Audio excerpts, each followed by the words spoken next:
आज मैं आपको बताने वाला हूं कि एग्जाम के 3 महीना सिर्फ बचा हुआ है आपका डेट। सिर्फ 3 महीना, दिसंबर, जनवरी, फरवरी। 17 फरवरी से 25 फरवरी के बीच में आप लोग के एग्जाम स्टार्ट हो जाता है। तो आप सोच रहे कि सिर्फ 3 महीना में हम एग्जाम का कैसे तैयारी करें, नहीं करें। आप सोच रहे कि हमारे सिर पे बहुत ज्यादा लोड आ गया है। तो आपको जो मैं बात बताने वाला हूं, उस बात पे अगर आप अभी से ही फोकस कर रहे हैं, यानी कि इस बात को समझ के इस रूटीन के हिसाब से अगर पढ़ाई कर रहे हैं, तो आपको अभी भी 400 से प्लस नंबर लाने से कोई नहीं रोक सकता है, क्योंकि आपके लिए 400 नंबर रखा है।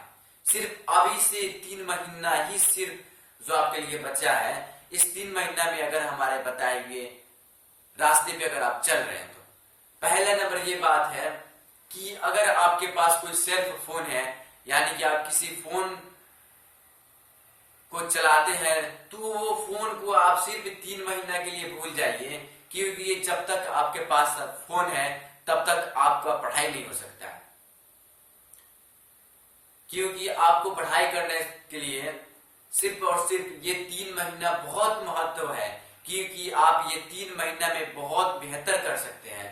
अगर आपको बेहतर करना है तो आपको जो पिछले पढ़ाया गया है सब्जेक्ट, यानी कि आप जो लीक करके छोड़ दिए हैं, आप रिवीजन नहीं कर पाए हैं, उससे अभी भी आप 3 महीना के पहले एग्जाम से आप रिवीजन कर लेंगे, तो आपको 400 प्लस नंबर लाने से कोई नहीं रोक सकता है।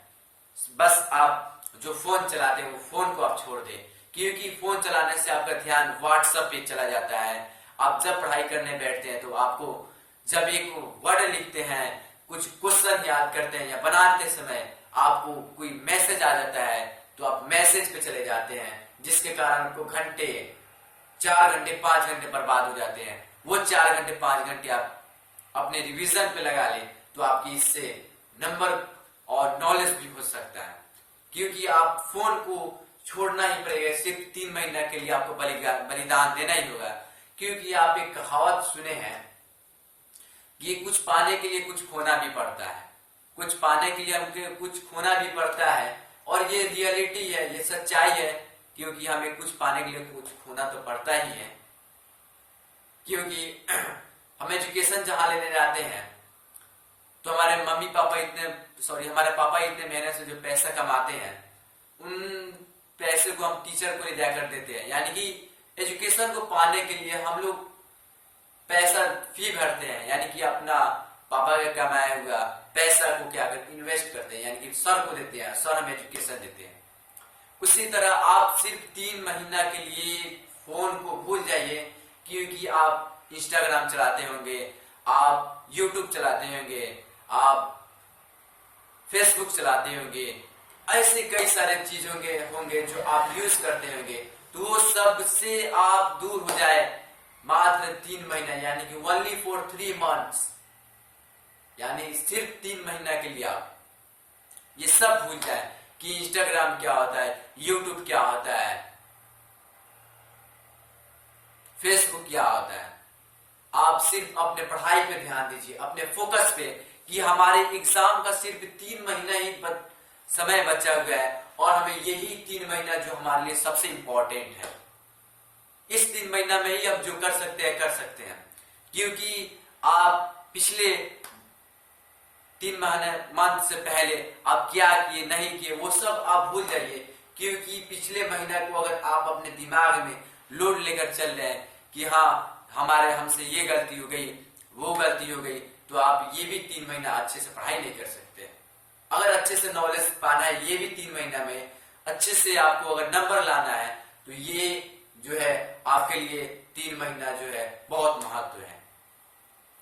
देखिए, क्योंकि मैं आपको बता दूं कि Hindi, English, math, science, social science, 5 subject आपके जो होते हैं, जिसमें से एक सब्जेक्ट का मान्यता 10th क्लास में नहीं है, जिसका जो सब्जेक्ट है इंग्लिश, यानी हिंदी, साइंस, सोशल साइंस और मैथ, ये 4 सब्जेक्ट जो है आपका क्या है, यानी ये 4 सब्जेक्ट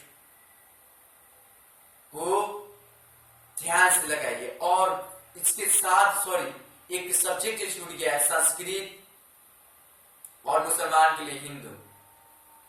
6 सब्जेक्ट होते हैं, पूरे 6 सब्जेक्ट, जिसमें से 5 सब्जेक्ट यानी कुल मिला के 500 नंबर का आपका एग्जाम होता है। आपका को 6 सब्जेक्ट में से 5 सब्जेक्ट की तैयारी करना है, जैसे Hindi, math, science, social science, Sanskrit और मुसलमान भाइयों के लिए उर्दू। और मुसलमान में भी जो हिंदी ले लेते हैं वो भी हिंदी। यानी कि आपको ये 5 सब्जेक्ट का पढ़ाई करना है। आपको यही 3 महीना में आपको टीचर आपको क्या पढ़ा रहे हैं उस पे फोकस करना, वो क्या नहीं दे रहे हैं। और हाँ, उनके पढ़ाने के अलावा यानी आपको 100% पढ़ा रहे हैं तो आप 10% यानी या 25% एक्स्ट्रा पढ़ के भी क्वेश्चन में जाए और घर पे पढ़े। क्योंकि आप सुबह से जब उठे, सुबह आप अलार्म लगा लीजिए कि हमको 4 बजे उठ जाना है, तो 4 बजे आप सुबह उठिए। 4 बजे से लेकर के सुबह 7 बजे तक आप आराम से पढ़िए, यानी 4, 5, 6, 7 आप कंटिन्यू 3 घंटा आराम से पढ़ लीजिए। उस समय आप याद कीजिए सुबह के समय, इसलिए सुबह के समय याद करना जो है बहुत इंपॉर्टेंट होता है, क्योंकि सुबह के समय आप जो याद कीजिएगा आपका माइंड फिट हो जाता है। सुबह के समय हल्ला थोड़ा भी नहीं मिलता है, क्योंकि आप एकदम फ्री माइंड बिना टेंशन लिए आप पढ़ाई करने बैठते हैं सुबह 4 बजे से। यानी आप 3 घंटा जो है आपका 4, 5, 6, 7 आप याद कीजिए। उसके बाद आप उठिए, अपना जो काम करना है, ब्रश करना है, फ्रेश होना है, वो कर लीजिए। फिर 1 घंटा अपना टाइम निकाल लीजिए। 7 से जैसे आपका देखिए 8 बज रहा है, वैसे 8 से फिर पढ़ने बैठ जाइए।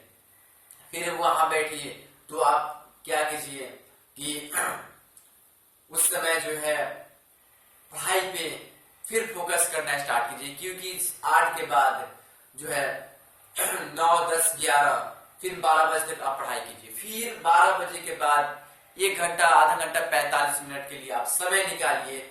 और समय अपना निकाल करके जो है 10 मिनट के लिए इधर अपने घर से बाहर यानी अपने दरवाजे पे थोड़ा चल लीजिए, ताकि थोड़ा पढ़ाई से भी ज्यादा दिमाग पर लोड ना हो और थोड़ा हम जो है माइंड फ्रेश भी हो जाए। फिर जैसे आप देखिए कि मेरा ये समय हो चुका है, यानी कि आप अपना रूटीन में बना है, फिर मेरा 1 बजे से पढ़ाई स्टार्ट कर देना है, तो आप 1 बजे से फिर 2, 3, 4 फिर स्टार्ट कर दीजिए 4 बजे तक, यानी 3-3 घंटा। फिर 4 बजे से पढ़िए आपका जो सब्जेक्ट पढ़ना है, फिर वो सब्जेक्ट पढ़िए। फिर उसके बाद 10 मिनट के लिए आप टाइम निकाल लीजिए। फिर उसमें जो आपको खाना खाना है, भूख लगा हो तो आप जाके खाना खा लीजिए। फिर उसके बाद 10 मिनट के लिए टहल लीजिए। जैसे आपका जो है 1, 2, 3 जैसे 3 बजा 4 बजा या 3 बजा जो आप रूटीन लगा रहे हैं, यानी अपना रूटीन बना रहे हैं, तो वहां पे क्या कीजिए कि 10 मिनट टहलिए। फिर देखिए कि आपका समय हो गया है, तो आप जस्ट वहीं से आप जिस काम में है, वो जैसे कि आप घूमने जा रहे हैं या अपने दोस्तों से बात कर रहे हैं, तो अपने दोस्तों को बोल दे कि मेरा समय हो गया रूटीन का, मैं पढ़ाई करने जा रहा हूँ। अब वो आपको चाहे जितना भी रुकाने की कोशिश करे, यानी कि रुक जाओ, इंपॉर्टेंट बात है, तो उस समय आप अपना इंपॉर्टेंट चाहे जितना भी हो वो बात भूलें, क्योंकि आपके लिए सिर्फ यही 3 महीना ही बचा है। आप जो करेंगे यही 3 महीना में ही कर सकते हैं। आप अपने भविष्य को बनाना चाहते हैं तो इस 3 महीना में आप सब चीज भूल जाइए। यानी कि ये कहते हैं ना कि कुर्बान, यानी कि जितने चीज है, खेलना कूदना, किसी से बातें करना, या कोई आपको बुला रहा है तो उससे जाए, मुलाकात करें, या उसके साथ बैठे आधा घंटा 10 मिनट गपशप करने में अच्छा लग रहा है, ये सब भुला जाए। क्योंकि एग्जाम देने के बाद आपको फिर 1 महीना या 1.5 महीना बाद रिजल्ट मिलता है, तो आपको फिर टाइम मिलता है। आप उसमें बात कर लीजिए, आपको पूरा वो फुल टाइम मिलेगा जो आप करना चाहते हैं। बस आप एक समय बात को ध्यान में रखिएगा, क्योंकि हम लास्ट आपके समय है।